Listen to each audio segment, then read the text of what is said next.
Sir నమస్కారం sir. నమస్తే. Sir తొందరలో ఏపీలో అసెంబ్లీ సమావేశాలు మొదలు కాబోతున్నాయి. ఈ నెల 24 అలా అంటున్నారు సార్. అయితే ఈ అసెంబ్లీ సమావేశాలని అసెంబ్లీనే బహిష్కరణ చేద్దామని చెప్పేసి వైసీపీ ఆలోచనలో ఉన్నట్టుగా తెలుస్తుంది సార్.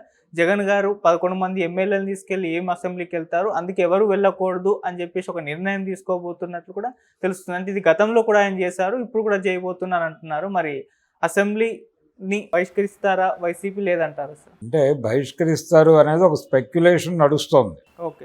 అసెంబ్లీకి వస్తాడు ఆయన, అంటే ఆయనతో సహా 11, అంటే ఆయన కాకుండా 10 మంది ఎమ్మెల్యేలతో కలిసి జగన్ 11.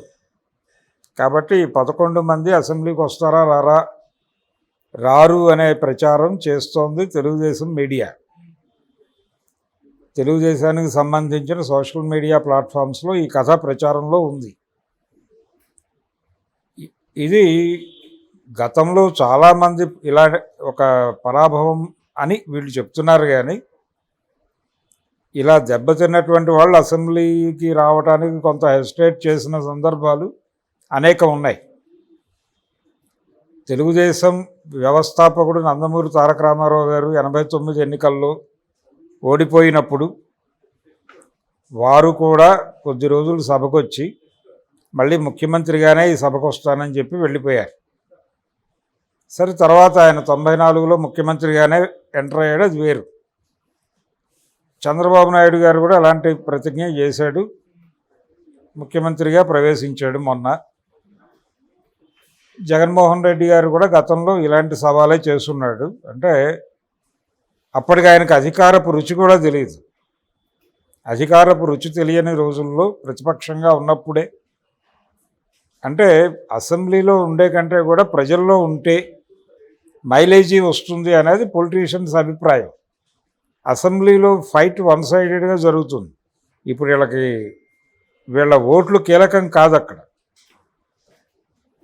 వీళ్ళకి ప్రధాన ప్రతిపక్ష హోదా కూడా రాదు అనేది కదా ఇప్పుడు ఉన్నటువంటి చర్చ.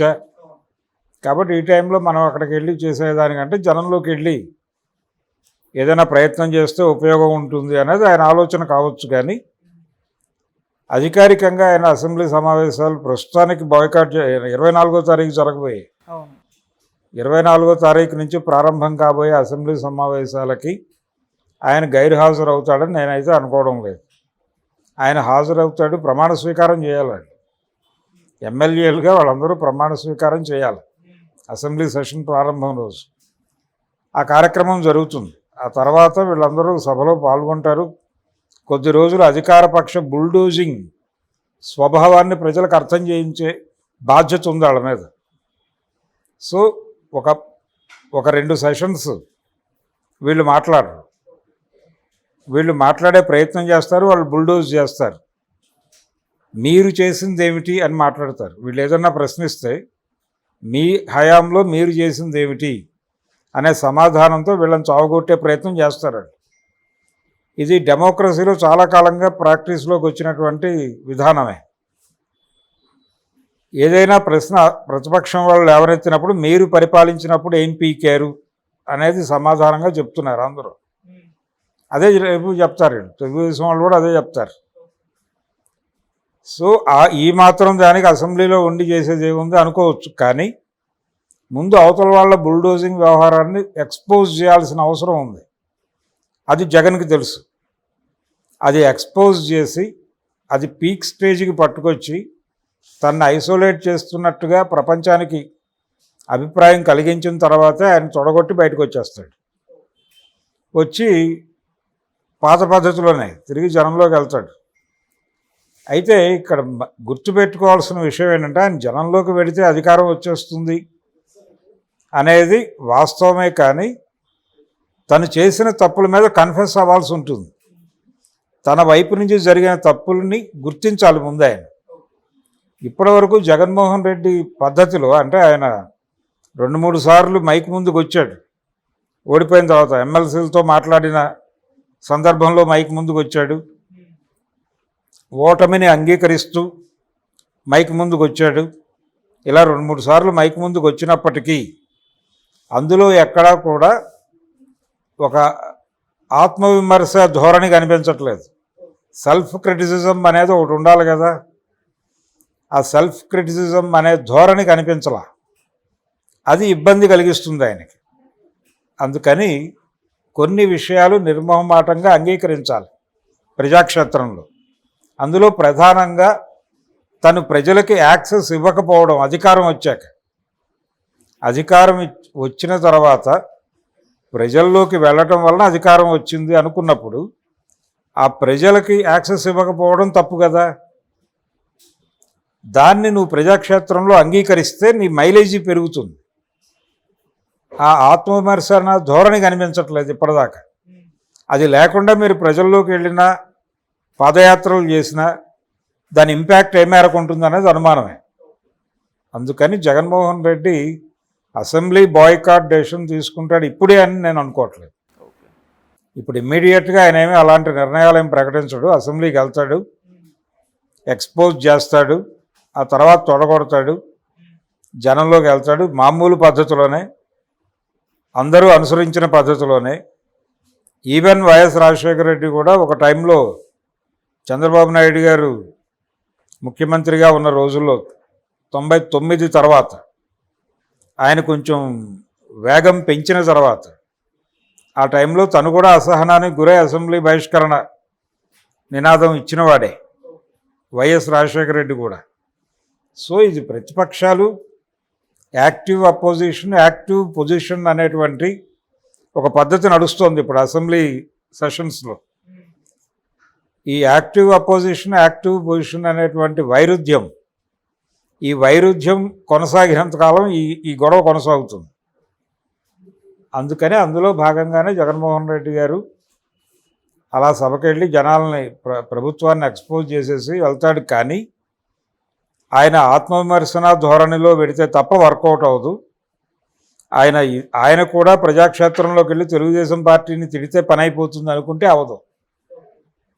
తిట్టడం వేరు, క్రిటిసిజం వేరు, సెల్ఫ్ క్రిటిసిజం వేరు. క్రిటిసిజంతో పాటు సెల్ఫ్ క్రిటిసిజం కూడా ఉండాల్సిన అవసరం ఉన్న సందర్భంలో జగన్ ఉన్నాడు.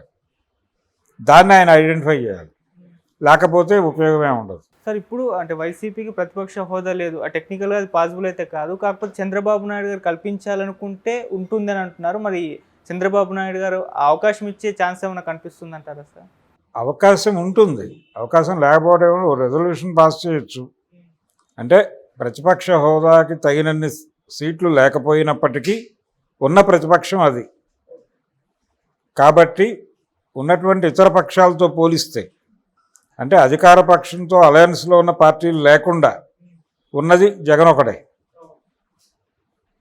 ఒకసారి రాజీవ్ గాంధీ ప్రధాని అయినప్పుడు పార్లమెంట్లో ప్రధాన ప్రతిపక్షం ఏది అని వెతికితే ఏది కనిపించలేదు. భారతీయ జనతా పార్టీ లేదు, జాతీయ పార్టీలు వేటికి కూడా మెజారిటీ సీట్లు రాలా. తెలుగుదేశం పార్టీకి, ఒక ప్రాంతీయ పార్టీకి ఎక్కువ ఎంపీ సీట్లు వచ్చినాయి. దాంతో అనివార్యంగా తెలుగుదేశం పార్టీని ప్రధాన ప్రతిపక్షంగా పార్లమెంట్లో ప్రకటించారు. ఉపేంద్ర ఇలాంటి వాళ్ళు చక్రం తిప్పింది ఆ టైమే. పర్వతనేని ఉపేంద్రలు ఇలాంటి వాళ్ళు ఢిల్లీలో చక్రం తిప్పింది ఆ సమయంలోనే. ఇలాంటి అకేషన్ ఒకసారి వస్తుంది, ఒక సందర్భం. అలాగే తమిళనాడు రాజకీయాల్లో ఒకసారి డిఎంకే 4 సీట్లకి 7 సీట్లకి పడిపోయింది. ఏడీఎంకే 4కి పడిపోయిన చరిత్ర ఉంది. ఆ టైంలో వాళ్ళని కూడా ఆ కన్సిడరేషన్ ఇచ్చారు కదా. అలాంటి కన్సిడరేషనే జగన్మోహన్ రెడ్డికి కూడా ఇస్తారు. ఇవ్వటం వేరు, ఇస్తారు. ఇచ్చిన తర్వాత ఆయన అలాగే వ్యవహరిస్తాడు, ప్రధాన ప్రతిపక్షంగానే వ్యవహరిస్తాడు. అంతకు మించి ఛాన్సు లేదు, అంతకు మించి ఇంకో పార్టీ లేదు అక్కడ. ఉన్న పార్టీలన్నీ అక్కడే ఉన్నాయి. కాంగ్రెస్కి కానీ లెఫ్ట్కి కానీ ఒక్క సీట్ రాలా. టోటల్ కూటమి స్వీప్ 3 పార్టీలు. ఆల్టర్నేటివ్గా ఉన్నది వీళ్ళ 11. ఇంకా ఆల్టర్నేటివ్ ఏముంది అక్కడ?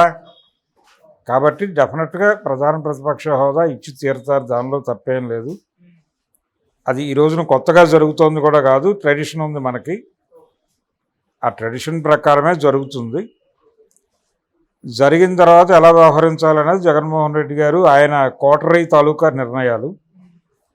ఆయన కూడా గతంలో చంద్రబాబు నాయుడుని ఇమిటేట్ చేశాడు. ఆయన యాక్టివ్ అపోజిషన్ అనే చంద్రబాబు నాయుడు సిద్ధాంతాన్ని జగన్మోహన్ రెడ్డి 2014 ఎన్నికల్లో ఓడిపోయినప్పుడు అనుసరించాడు. ఓకే. ఆ ధోరణి నుంచి బయటపడాలి ఆయన. యాక్టివ్ అపోజిషన్ కాదు, ఆ ధోరణి మానేసి ప్రభుత్వం మంచి చేస్తే మంచిగాను చెడు చేస్తే చెడుగాను స్పందిస్తూ